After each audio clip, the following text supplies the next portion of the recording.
Welcome to Best Movies Never Made, the podcast where we explore interesting and infamous movies that never made it to or through production. I am your co-host, Josh Miller, and with me, as always, is Mr. Stephen Scarlata. How you doing today, Josh? Oh, I'm doing great because we are coming to you live from the Chattanooga Film Festival. For those of you who are seeing this for the first time, because you're Chattanooga Film Festival badge holders and just liked the idea of it rather than us personally. Again, I'm Josh Miller. I am a filmmaker, largely screenwriter. I wrote Sonic the Hedgehog 1 and 2 and the upcoming Sonic the Hedgehog 3, as well as the recent Christmas action movie, Violent Night. Steve here co-wrote the movie Beyond the Gates, and I think is best known, especially to those listening to our podcast, as the creator of the awesome documentary Jodorowsky's Dune, of which this podcast is basically an ongoing extension of, and we talk about in every episode, as I said, interesting and often infamous movies that did not get made. And today we are extremely excited to be talking all things unmade, Tales from the Crypt, with two other established filmmakers now with their own amazing podcast, How Not to Make a Movie. I am, of course, talking about Alan Katz, aka A.L. Katz, and Gilbert Adler. How are you guys doing? We're doing just fine. Happy to be here. Happy to meet you. Happy to be here. And happy to be back from Chattanooga. We enjoyed the weekend there. That was my first time in Chattanooga. What a beautiful city, and what a great hotel, the Reed House, where the in real life events were all being hosted. That was what a great venue. And can I say I'm impressed that you were there just yesterday in person and then had to fly all the way back. And here you are, functional and zooming. Well, me and my sinuses are on two different pages. Air travel just fucks with me, man. Oh my god. We actually don't know where we are today. We think I'm back in Vancouver. He thinks he's in LA, but I'm not sure we can agree that we're actually back. But carry on. Well, diving into things. So, as I said, we're going to be talking about all things unmade, Tales from the Crypt. I think of which the most famous now, in part thanks to your own podcast, was Dead Easy, the movie you started making before it got shanghaied and turned into Bordello of Blood, which did get made, but is also, again, as you go into great, painful, often hilarious length on your podcast, could have been a whole different movie too than the one that hit the screens. Although, as I just loved all Tales from the Crypt thing, so I still liked it. Yeah. I was sad they didn't make more. We talk about a lot on our podcast. I know it's considered at the time it was a downgrade for a property to move into straight to video territory. But I don't know, like some of those big franchises that eventually went that direction, they start get really weird when they go straight to video. And I love some of those movies. Bordello of Blood still, it gets played every Halloween. It comes around. It has had a second life. That's happened to a couple of movies. I don't think it'll ever achieve Demon Knight status, and I don't think it deserves to. Maybe on some level of pathetic movies, but that's just me editorializing. Yeah, I think it was the second movie I saw with my future wife was Bordello of Blood. Took it to the Burbank theater to see it. And she's still married you? Wait a second. Yeah, she's still married. Wait. I know, right? Exactly. Did you go to Burbank the night that Bordello of Blood opened? I know I went opening weekend, and I can't remember which night. If you went opening night, I was there, and you were one of the 15 other people in the audience. And if that's the case, I wanted to say thank you. Yeah, there wasn't a lot of people in the theater, but we were excited for it. That's being very polite. There weren't a lot of people. I went out to the box office because we brought a theater party. We had, my wife and I and some friends. Aubrey Morris was part of our theater party, and you walk into the theater expecting, hey, at least half full, maybe, Oh boy. I went out to the box office. I said, has it been like this all day? And she said, yep. But Demon Night, I saw opening night. I know what theater, and that theater was packed and going crazy. So at least there was that. No need to be so rude, guys. You could be a little nicer. Like, ouch. Ouch.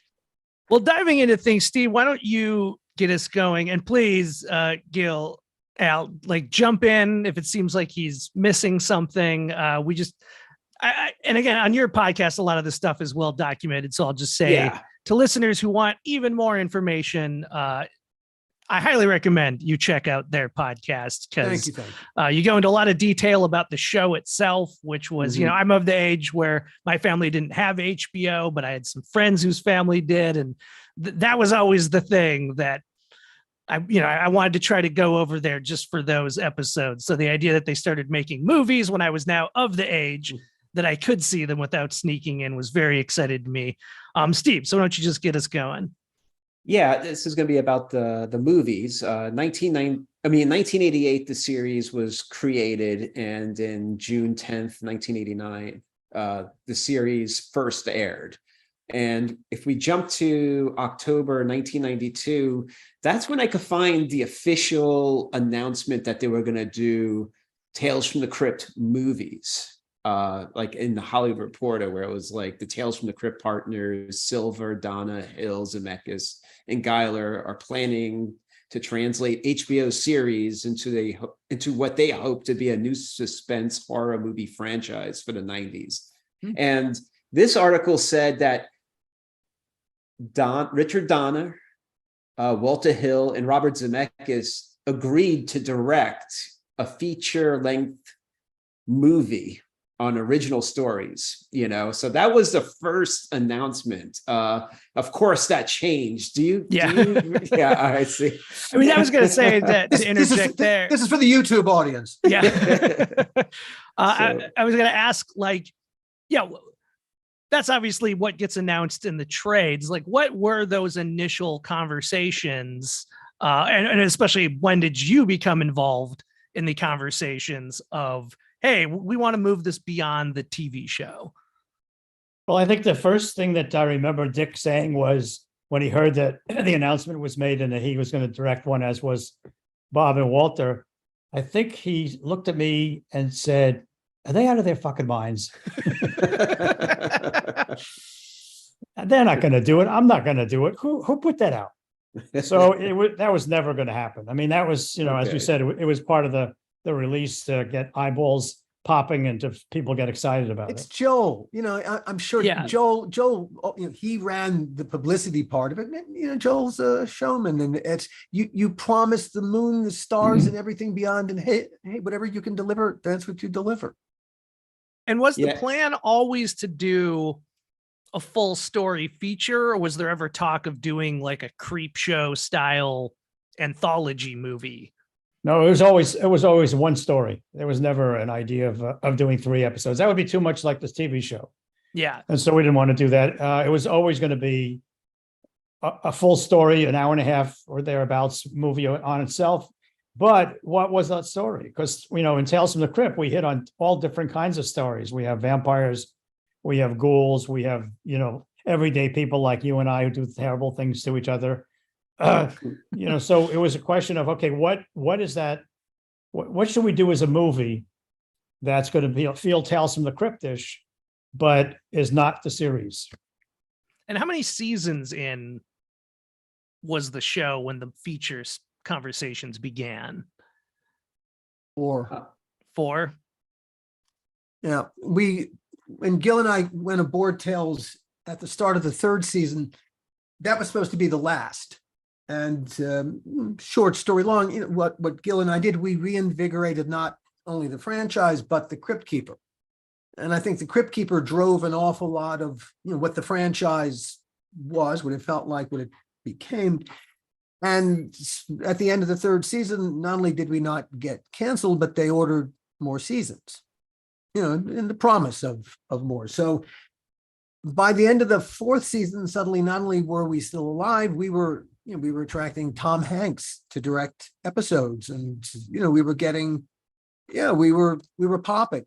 And so it was wasn't the dumbest idea in the world to take that lightning in a bottle that we had created that I think everybody was feeling and to take it out into the feature world. Yeah, so I have a question because I always hear rumors online, and I was trying to figure out, like, so the Frighteners and From Dusk Till Dawn, were those really going to be Tales from the Crypt movies at one point? Or were they seriously considered? In the Yeah. hopper, in Yeah. the hopper, yeah, for sure. From Dusk Till Dawn, absolutely, there were conversations. Yeah. And so, and when you say conversations, was that like before Demon Knight was even selected? Like, what was that process of kind of narrowing down the options?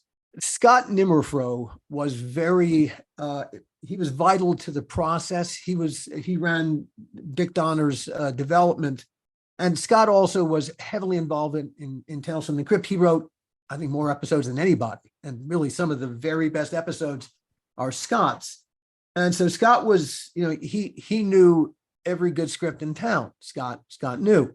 And so he was aware of, he was aware of Frighteners, of course, and he was aware of Tarantino. And there were a couple other projects that, Scott had put on the table for everyone to consider.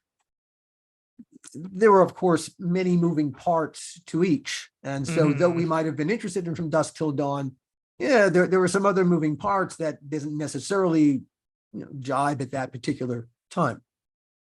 Yeah, because according to my outline, I went to the library and I was going through magazines to put together an outline. And it feels like, yeah, it was announced in '92, and they were like, Walter Hill's going to direct the first one, and it's going to go before cameras this fall in North Carolina. Oh, is it? Oh, is it? Oh. And then, That'd be cool.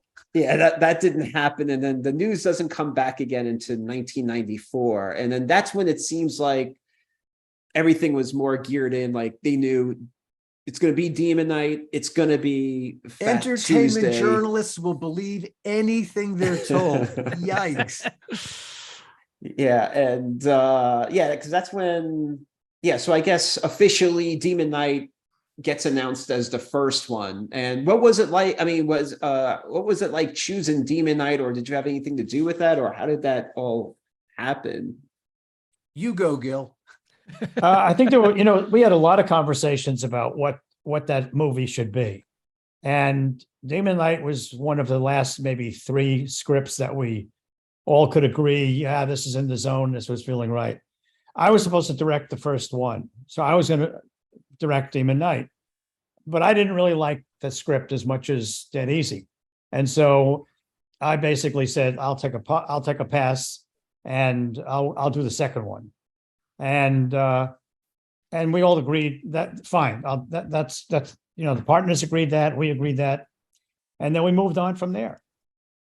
Yeah, because like May 1994, it's like announced, like it hasn't been announced since 92. It's like the first announcement comes out, and it's like Dickerson will direct Demon Knight, which will come out on October 28th to coincide with the premiere of the 6th episode of the premiere 6th season episode of Tales. Right. And it also mentions the other projects in the 3-picture deal are Fat Tuesday, which became Dead Easy, and Body Count, which we interviewed Adam Rifkin about. So did you anything about that announcement? You want to your opinion on that announcement with these other 2 movies? Sure. Just never believe what you hear. I mean, the purpose of that announcement was to get people jazzed up about there's going to be a movie. There's another season of Tales coming, and, get ready and enjoy it and be ready for it, and put down your money when we're ready to take it.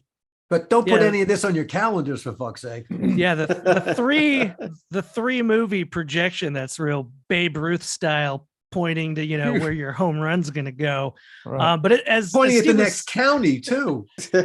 As Steve was saying, we did a great episode a few years ago with filmmaker Adam Rifkin, and just kind of offhandedly, he started talking about when Walter Hill approached him because he had this idea that before it was retitled Body Count, Rifkin was saying Hill wanted to call it Redneck Frank. That was, I think they even wrote a script, right, Steve? Yeah, that's what it sounds like. It sounds like Rifkin and Hill wrote a script, and just the elevator pitch on that was El Paso, Texas, and there's some vigilante going around, and we keep seeing him get like mortally wounded, but never actually seems to get hurt. And then the big reveal is that he's like a Frankenstein style government experiment who escaped and is now cleaning up the streets. But I guess, yeah, like during this process, That's cool.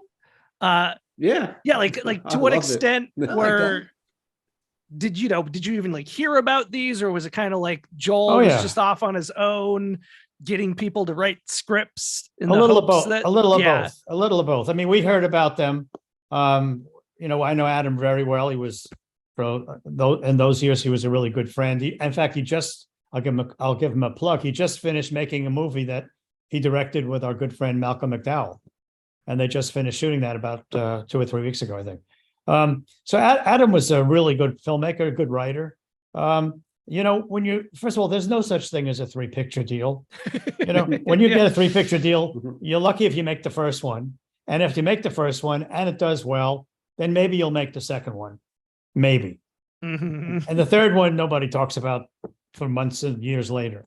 So, when they announce, we're going to do this, and we're going to do this, and that's just all, to get you goosed up to watch the show and watch the movie. Right on. Yeah, because it almost seemed like, I guess Hill and him met when Hill was finishing Trespass. Mm-hmm. So, and then they started working on that together. And then it seemed like, and then another article I found, but I can't find proof if it's true, Zemeckis hired Jackson and Walsh to write The Frighteners, but Jackson liked it so much it was just going to become its own thing. And so I guess, like I said, there were things in the hopper, but not everything was really ever going to fall onto us.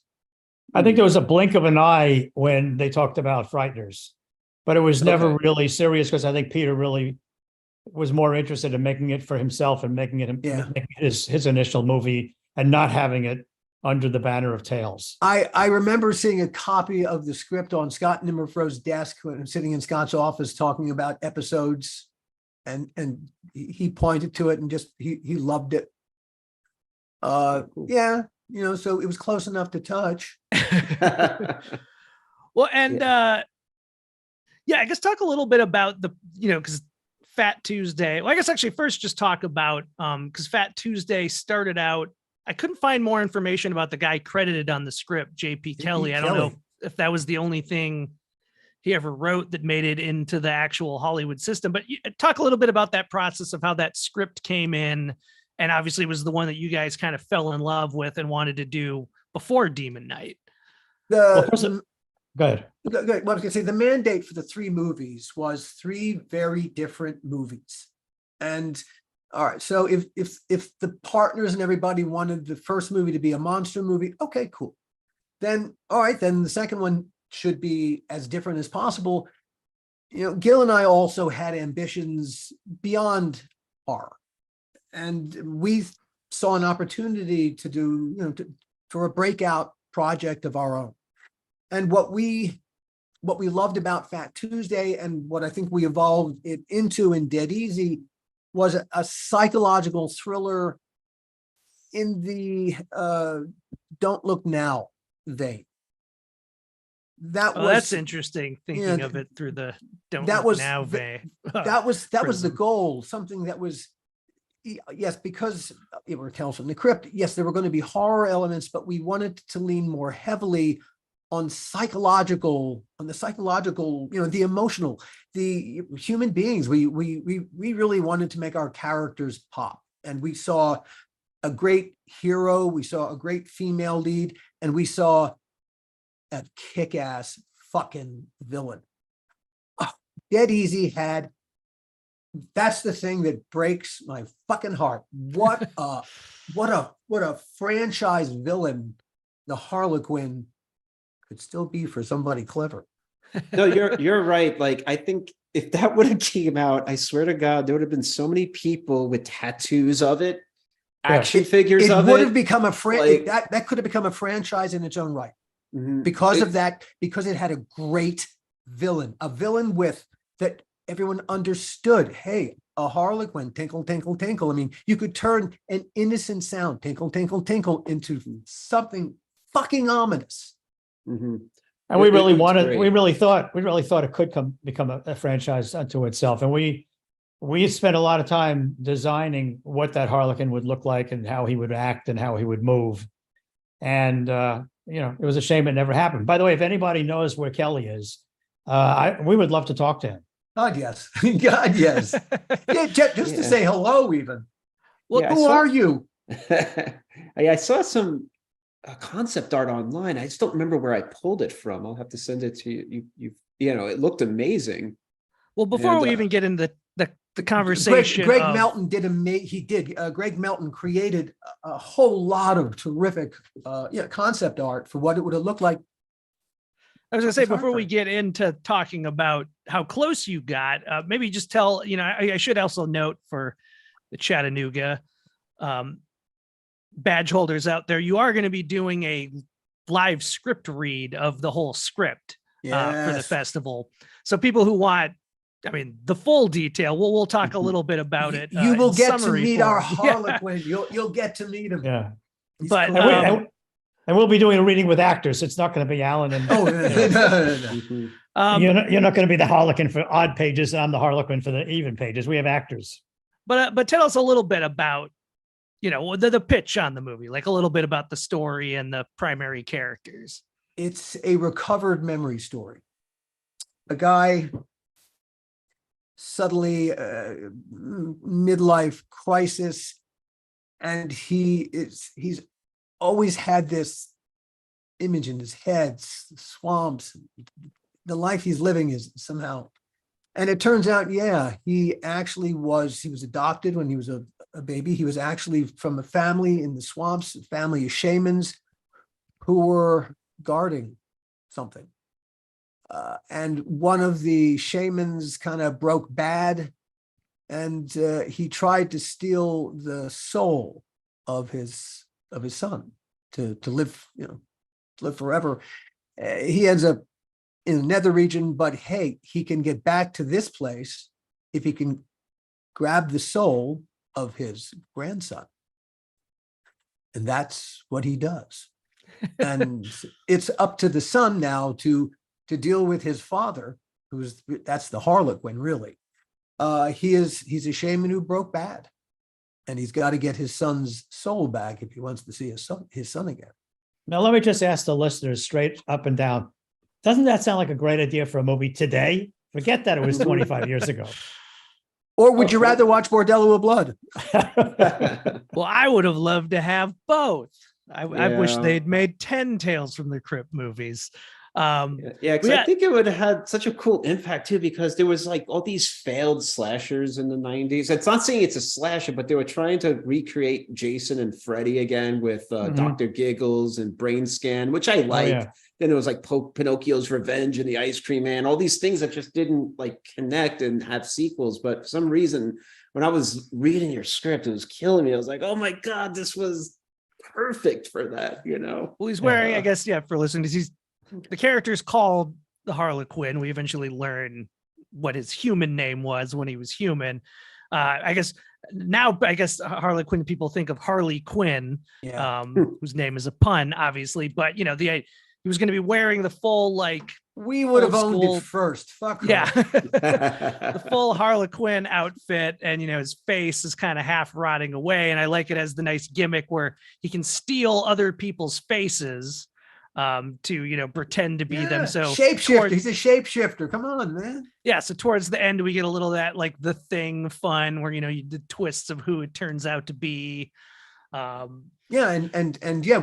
played that gag at least once. He suddenly walks in the door as one character, one of our hero characters, and that fools another hero character, and so it was a great gimmick that had I think we played all the mileage out of it that we can play.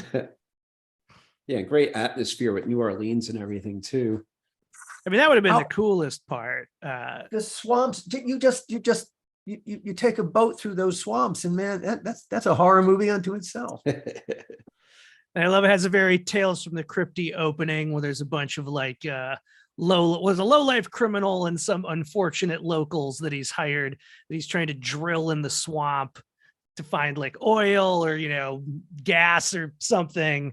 And it turns a little bit Treasure of the Sierra Madre before the main thug starts working the drill all by himself and then unleashes the evil underneath. I mean, if you think of those images, if you comic book them, that's just classic Tales from the Crypt. Mm-hmm. It's a location you don't want to be in, with characters you don't want to be around doing something they shouldn't ought to be doing. And hell, someone's going to pay for this shit. There you go. And those were the reasons why we really wanted to wait and do Dead Easy or Fat Tuesday. And not do the first one. Oh yeah, no, absolutely. In our minds, this was worth the wait, which made, when you get to the thing you've been waiting for, and it was 3 weeks before we were starting formal production in New Orleans of Dead Easy, that Universal pulled the plug and said, "No, you're not going to go down this road. You're gonna stumble down this hill over here." And again, on your podcast, you go into the painful nitty-gritty on a lot of this. But talk a little bit about the casting on it. I always think that that's the thing I feel always most interesting in the kind of what if alternate timelines of hearing who was going to be involved in these projects. The one piece of casting that just sticks in my head that we would have hired was I just went up on her name. Robin Givens. No. That was for Bordello when we ultimately did it. That we wanted to hire for Dead Easy. Ellen. She was in From Dusk Till Dawn. Oh, Selma Hayek. Selma Hayek. Thank you. I got it. Oh wow. Yeah. An unknown Selma Hayek walked in to audition for us. Nobody knew who she was. Would she have been Ruby? Yes. I guess we didn't talk about Ruby, so the female lead who's a local TV psychic. Yes, she was going to be Ruby. That would have been great. Yeah. And so she walked in. She was amazing. I remember kind of looking, Gil and Victoria Burrows and I it's like a presence just walked into the room, and regardless of anything else that happened, whether you hired this person or not, you knew this person was going to succeed in this business. She had something. And we would have been, I think we would have hired her. Yeah, I think so. Steve, I see you about to say something. Oh, no, I was just putting together something that he was saying previous, but you can continue with that and I'll add next. I don't recall that we had any strong ideas in mind for Lloyd, the hero. I don't know that we had anyone in particular that Victoria had put into our heads or under our noses for the Harlequin. We really had just started reading people in Los Angeles when we were back and forth to New Orleans. We had spent, Greg Melton was there for 6 weeks. Oh, wow. Researching and, looking for stuff. And then we spent, the better part of, a week to 10 days scouting locations, meeting up with, the people that would have been our local staff. The only good thing that came out of that trip was we became quite friendly with Emeril Lagasse. There you go. we he ate had great.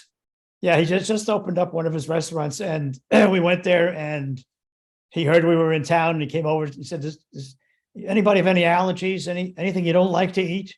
And we all sort of looked at him and like, no, And he goes, well, would you allow me to make dinner for you guys? And we said, yeah, great. And then, twist my arm. Yeah. And so we became great friends with Emeril for a long time. So it was a great meal. Great meal. That must have been incredible. Yeah, but so Demon Knight stopped shooting, and then you guys were immediately pretty much on Fat Tuesday. Demon Knight opened very, very well. It got, it got good reviews, and there was nothing really to get in the way of doing a second. Yeah, because what I was seeing is what's wild is that, you know, when I said earlier, when they first announced Demon Knight, like that Dickinson was attached, it was May 16th, 1994. A couple of weeks later, like 2 weeks later, in Hollywood Reporter, where they have the films in production, they immediately had Fat Tuesday in there, and it was saying it's going to start January 15th. And so I was like, wow, that's really fast that they already had it in the films in production. And then that's Joel getting Universal pregnant. Yeah, just don't believe everything. Listen, don't believe everything I learned that a lot. I learned that a lot with all the research I do on this podcast, because I always like to put up the dates and mention it, and just to have the people on the other side tell me, like, I mean, sometimes they're like, I haven't even heard of that news. But yeah, so Demon Knight comes out January 27th. It did very well that opening weekend. And then Joel Silver was interviewed, and he was talking about the next thing we're doing is in New Orleans. That's how, but that's how you do it. You know, you move the ball down the field, and suddenly the money goes, well, I guess we might as well. Yeah. Yeah, because the film's in production again in January. It was like Dead Easy, formerly Fat Tuesday, starts February 9th. So they were really gunning for it in the beginning of the year. And then because I'm listening to your podcast and you guys talk about it, and you just mentioned briefly how fast it switched over in the Hollywood Reporter films in production, like 2 weeks later, then that's when it changes to Bordello of Blood, and all the information is still about, Dead Easy underneath it. They didn't even change that information for another like couple of months until does not live here anymore. No forwarding address. And I was like, oh man, what it's like it's so heartbreaking to read, because like how deep you guys were in this movie. And then we should have stuck its face on a milk carton. Harlequin on the side. But thinking about the concept art you're talking about, could you talk a little bit from what you even remember? I don't know if you still have all this concept art, but the whole climax where our hero Lloyd basically sends the Harlequin back to hell, but then Harlequin, as he's kind of going down as a final fuck you, grabs Lloyd's son Danny's soul and takes it with him. So Lloyd, almost like a cliff jumper, has to go down to hell, and there's this whole extended sequence that's them fighting in hell that says some very, again, Tales from the Crypty kind of jokes. I made a note of here where they're passing like again trying to think of it, the visual, it's like a river of like just bodies, and Harlequin like the view, I called this bridge over troubled waters. Hard not to envision the John Cassier voice on that one. Ironically, just as Universal went to pull the plug, that was the thing we were talking about. And we were having conversation with Greg Melton about, all right, how are we going to visualize this? Because this now is a complete creation of ours. It's a completely imagined world. And I don't know the answer to that question, because literally as we went to answer it, suddenly, where did our legs go? Are we going to say, Gil? No, I was going to say, as we were answering that question, actually we were in New Orleans, and we were sitting around a table together, and we're actually talking about that very imagery when the phone rang. And we got off the phone and said, I don't know if this is real or not, but they want us to come back, stop doing what we're doing, stop spending money, come back, and there's another plan, and we'll hear about it tomorrow. But we gotta leave now. I have no memory of the flight home, which suggests to me that I was not sober. No, I don't remember the flight home either. It was really that it was horrible news. It was crushing, because obviously I think we weren't being told there's not going to be a movie. We were told there's going to be something else, and nothing good could possibly come of what was about to happen. I mean, you just felt it, that a whole man, we were on a super highway into one particular future, and we were about to get on a back road to somewhere else. But just from your question about that imagery, that told us even way back then that we were on the right track for Tales from the Crypt. That imagery, we knew we could make it great. We knew we could make it very Tales from the Crypt, and that was exciting for us. Well, and especially against something, that you talk about on your podcast was when Joel, in his infinite wisdom, decided to pay Dennis Miller whatever he wanted. The movie didn't get more money. You had to find that movie from your other departments, right? Which included the special effects department, if I'm remembering correctly. That was where the money was. So dead easy, unless he'd gotten the brilliant idea that Dennis Miller should have been Lloyd. It also seems like Dead Easy would have proportionately had a higher budget for the special effects than Bordello, if I'm reading that correct from your stories. I don't remember. I don't remember what that budget looked like at the moment. I just don't recall that. But I do know that all of these movies, they're all very challenging. You have the makeup effects, you got the visual effects, they're all very challenging. It's always a question about money. It's always a question about time. When you're in a great situation, and then when you're hampered further by the fact that money is reduced because it's going for something else, like an actor, then you realize, my God, it's really becomes more frightening. Well, I mean, I could talk forever about your making of Bordello stories, but again, you already have a whole podcast that goes into, and I think every movie has some fun anecdotes from it, but Bordello definitely is the kind of production that really has some whole podcast's worth. I think we got somebody else's anecdotes by accident, and if only we could have given them away. But I mean, Steve, do we want let's maybe talk a little bit about kind of now the fallout, because I am curious how long, did it just, the Tales from the Crypt movie brand, did it just stop dead after Bordello, or did it kind of limp on with discussions of maybe we could do this, maybe we could do that, could we take it straight to video? Because I guess for maybe younger listeners or viewers who might not remember or know, in the 90s, straight to video wasn't as cool as going to the theaters, but they were spending real money on those movies back then. Mm-hmm. Well, we weren't straight to video. We opened. Yeah. In a manner of speaking. I think after that, everyone lost their appetite. Understandably so. Why wouldn't they? And as Gil pointed out, a 3-picture deal it's all if come. And in the case of Bordello, the fact that Joel went along with this, obviously he did not care about this franchise, because and all throughout the making of Bordello, he chose the feature film he was making and its lead actor over our franchise.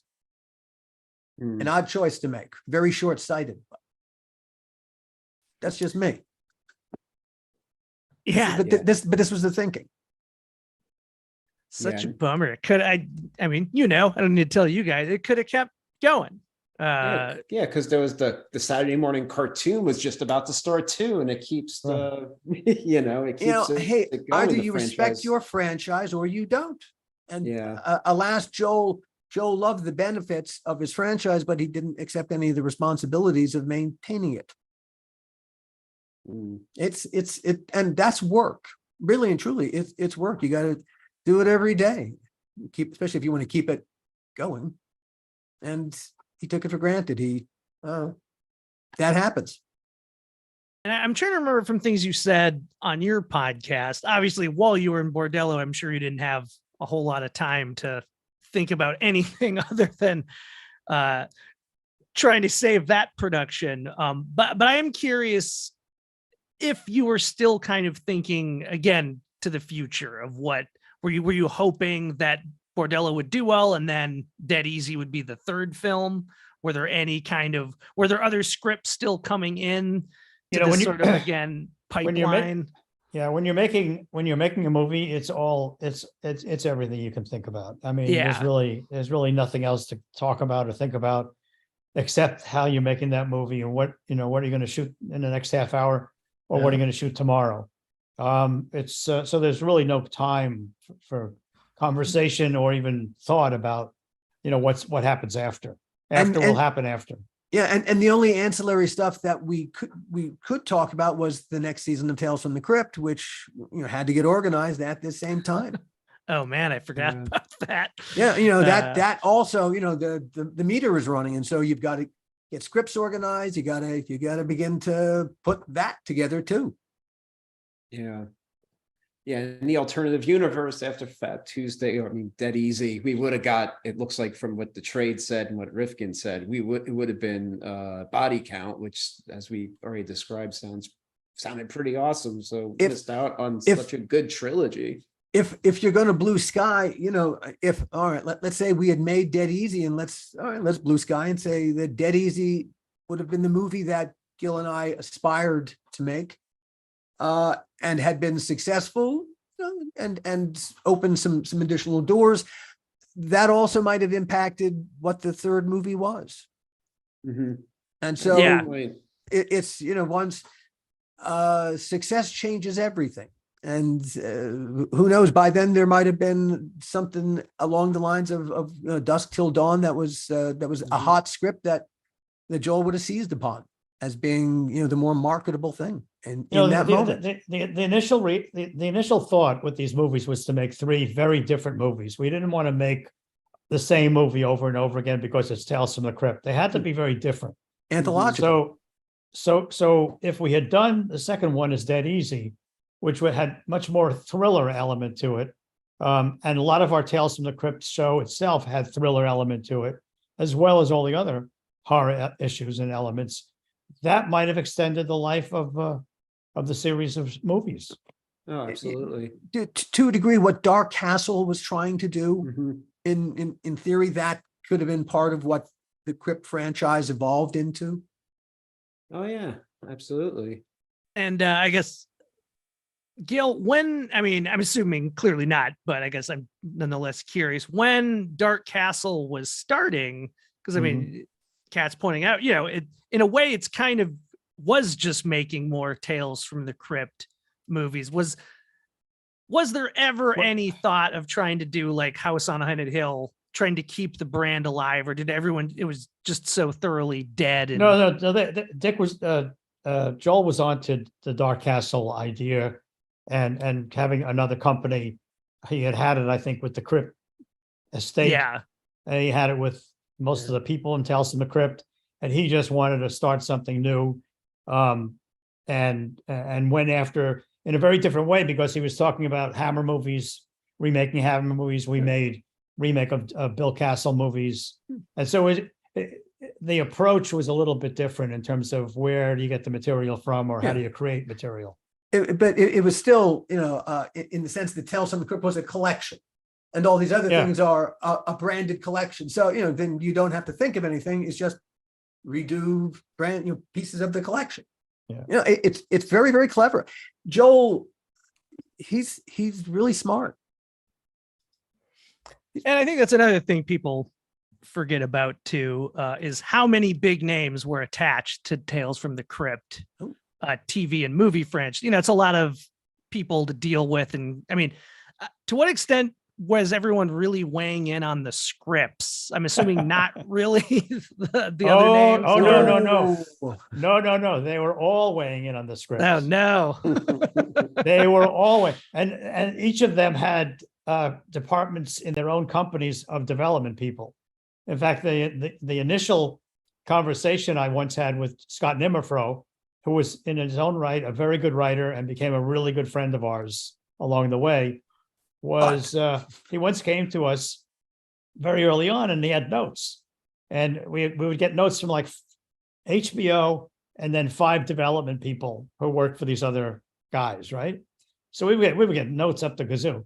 And so he once came in and he said, I have a note. And I said, what is it? And he told me it. And I said, well, I don't want to hear any more notes from you, because we shot that scene yesterday. And you didn't know that, and you should have known that, because it doesn't do me any good to give me a note on a scene we shot yesterday. And so we had plenty of people giving us notes left and right. Scott got better very quickly as a result, and he adapted very quickly, which is why he ultimately became part of the team by the time we were done. He was a great asset, and he was a great friend. I mean, to both of us, we loved working with Scott, and he had this very dogmatic kind of sense of humor about him. Very Midwestern. What? I say Midwest, very Midwestern. I mean, really Coen Brothers territory. Yeah. And we just really loved him. In fact, we loved him so much that when we took Tales from the Crypt to England, we took him with us. Said, "You're coming with us." He was the first writing staff we ever had. It was, it was season 7. I was thinking of that gauntlet of notes to get through. Ugh, it was wild. It was wild because we get it from HBO, 2 or 3 executives in HBO, the partners, the minions of the partners. Alan and I would beat each other up with notes to each other from each other. And you have to understand there was tremendous politics between, especially Joel's company and Dick's company. And so between Scott and I forget, there was the guy who was the point Schneider? person from. Was it Schneider? No, Steve. I forget. But he was part of the mix. But the politics between them all was really tough. So they were competing with each other, and we were the prize. And so they weren't nice to us. They weren't nice to each other. It wasn't well, because it's Joel. Joel loves that competitive, monstrous. It's a dog eat dog world. We're all just different flavors of Alpo environment. So we would basically listen to all of them and then do what we wanted to do and basically fuck them. Because that was the only way we could function, and that was the only way we would work. And we thought we had such a good idea about it, and we had such a strong working relationship, Alan and I, that we felt, we know what we're doing. And if you don't like it, fire us. But we're not going to tolerate this bullshit of, this is going to be a kitchen, where we have 75 cooks. A kitchen cabinet of a kind. After a while, they began to trust us. And I think a key moment where they suddenly decided, well, I guess the guys kind of know how to do this without us, was when Bob Zemeckis asked us to rewrite Yellow. And the problem was, that was supposed to be the last episode of season 3. That was going to be the last episode of Tales from the Crypt. It just became the last episode of season 3 and a very big episode. But Bob's vision was, he wanted to redo Paths of Glory. And Kirk Douglas is the star of Paths of Glory. He wanted Kirk Douglas to be the star of this episode of Tales from the Crypt. What a great get. The problem was the script that was written by a couple of big feature guys sucked. It played, I guess they assumed it was a comic book. You write at a comic book level. Well, no, even comic books have emotional depth. And so what Gil and I did was what we always do. We invest in the characters. And that got Kirk Douglas, and suddenly Bob became fans of our writing and of our ability to tell Tales from the Crypt stories. And suddenly, I think everyone backed off challenging us and questioning us. And then, of course, we got ordered for another season that was never supposed to be there. And suddenly, there were still notes, and and there was still a gauntlet that had to be run of one kind or another. But it got easier as the seasons went on. And, I think as much as they could, our partners, our executive producers, development people became a little more part of the process, as opposed to, people standing in its way. As opposed to attacking us. They used to love to attack us. And also, Bob thereafter, when he would do a Tales from the Crypt, Alan and I wrote those scripts. And that spoke a lot. The only other thing that I would say is that, and I think this happened maybe earlier on, which helped us a great deal. Donner once was shooting, I think he was shooting a Lethal movie, and he said that Bill Gaines was in town, and he invited us over for lunch. He said, "Yeah, come on over. We'll have lunch. It'll be fun, And we figured, for a catered good meal, we could handle that. And so we went over to his trailer, and there was Joel and all the partners and Bill Gaines. And Joel said jokingly to Bill, so Bill, you happy with these guys, or should we get rid of them and get some really talented writers? And I figured, holy shit, this is an ambush. We're going to get fired. Setup. We're going to get fired right now. I thought we were having a good lunch and we're going to get fired. And I was like, I must have turned very pale. And I looked at Bill, and Bill, without missing a beat, looked right back at Joel, and he said, I only have one thing to say about these guys. You should hire them for a life contract. Hire them for life. And so I think that, once that helped a lot. Once, we got, and the way we got Bill was, we would say to Bill, look, we don't really care about anyone else's opinion. We only care about yours, which is true.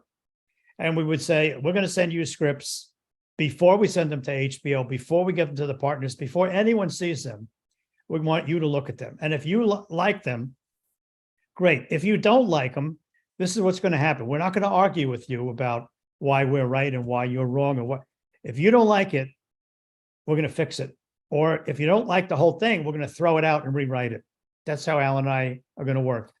It's most important for us, since you created the whole background with these comic books with your dad in the 50s, the most important thing for us is to make sure that you're really happy with this show. Otherwise, what the hell are we doing? For me, for me doing this show, I grew up a fan of the comic books, of Mad Magazine. I grew up, I was born in 1959, so I was right there in its sweet spot. And to suddenly be working for Bill Gaines, taking his creation that I loved as a kid and putting it into another medium, you can pinch yourself as much as you like. It never quite seems real. To have his blessing is like, it's like God giving you, his, okay, man, sit beside me here. I say that as an atheist, but it really was. It was like God saying, you're cool. And we became very good friends with Bill. We would see Bill every time he would come to LA. In fact, it caused some problems because he wouldn't call the partners, but he would call us. And he would, and when he came to LA, he would only eat at Musso Frank's. And I didn't realize this. And so one time he came out and I said, hey, Bill, I want to try this new place and my treat, let's go. He goes, what are you talking about? We can't go there. I go, well, why can't we go there? I don't go anywhere else. I only go to Musso Frank's. And did you notice when you come to New York, we only go to Jackson Hole on 64th and 2nd Avenue. I don't go anywhere else. Musso's does have a great martini. Oh yeah. Among other things.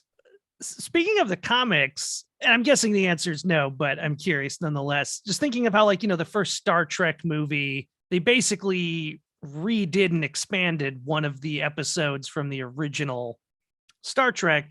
Was there ever any thought of taking an episode from the show that you always felt could have been so much bigger than a half-hour script and turning that into a movie? No such thing. It was hard enough to turn the goddamn comics into 25 minutes. Yeah.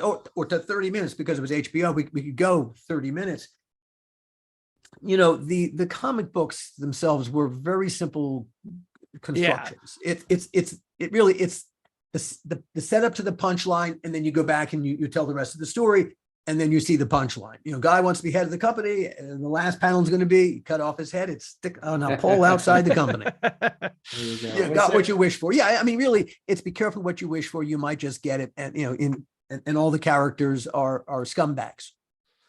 One of the things that we changed about Tales from the Crypt, because we looked at the comic books, we had a great deal of respect for the creation of the comic books, but the comic books really were just what Alan said. There was just a beginning, and then after the first two panels, you knew you knew where it was going. It was okay to read it, but it wasn't okay to perform it that way. And so we basically would take the title of the comic book, we would glean something, whether it be an effect, a relationship, whatever, scratch and recreate everything. Well, was there any unmade Tales from the Crypt episodes you wish would have got made, or? As the seasons went on and we went through, there are a lot of comic books, but not all of them, or even as comic books, were that good. And not too many of them really were that translatable into shows. Some of them were interesting ideas, but way beyond our capacity to produce them.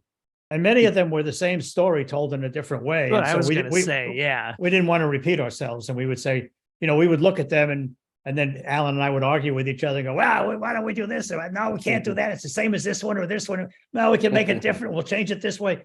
And then we would look at each other and go, ultimately, at the end of the day, it's a riff on a show we've already made. We're not doing that. By the time we got to season 6, it was getting real hard. It was, man, scraping the bottom of the barrel. I think by the time we got to season 7, this was what was under the barrel. Did a project? Oh, I just had 2 last things, but I kept seeing this rumor online that there was another so-called Tales from the Crypt movie that would have been about a documentarian who discovers his uncle's dark secret. It's been written about a few times. I guess his uncle's dark secret is that he was a serial killer. Do you remember that by any chance, or is that maybe it's just a rumor that was one of the ideas for a movie? I don't remember that at all. Okay, that was also called Body Count, I guess, and there was another, Love the title so much, apparently. Yeah, it's been written about a few times, so I just wanted to ask. And then in 2002, they released a third Tales from the Crypt movie, or it was called Tales from the Crypt Presents Ritual. Do you have any? I know you guys were I think the title should have been Tales from the Crypt Presents a Contractual Obligation. I've never watched it, but I didn't even know it existed until like I was about to say, I don't even ago. know what you're talking about. Here's what happened. And I don't know this. I'm just guessing. Joel needed money. He twisted Universal's arm to get them to put it out. Okay. Interesting. Yeah, I never watched it. I had no idea it existed a couple of years ago. I was like, wait, there's a third Tales from the Crypt movie? I would have known about this. I think there's a Crypt Keeper. Is there a Crypt Keeper segment? No. Yeah. They just used the title. Yeah. They basically sold off the title for that one. Yeah. So it's a contractual obligation. Oh, well, at the beginning of this episode, you'll remember I said part of me kind of wished there'd been straight to video Tales from the Crypt movie. Be careful what you wish for, as they always say. There you go. As the Crypt Keeper always says, you might just. Well, I mean, they gave us an hour and it's been an hour. I think, thank you guys so much for joining us and answering all our questions. Again, people should check out your podcast. By the way, I'm glad you kept your podcast going, even though I know. Thank you. Now here's one thing that we're going to insist upon. You guys are going to have to return the favor in relatively soon. You guys need to do our podcast. Oh, we'd love to. Absolutely. And then we'll ask you questions that you don't really feel like you even remember. No, I'm going to be asking you about Freddy's nightmares. What do you mean? I'm going to spend an hour talking about Freddy's nightmares. That's freaking awesome. You guys are on that. So anyway, love it. All right. Oh, great. Well, if that's the deal, then we can wrap this up and all get on with our lives. Yeah, this Steve and I always like to close our episodes. This is Steve and Josh saying, we won't see you at the movies.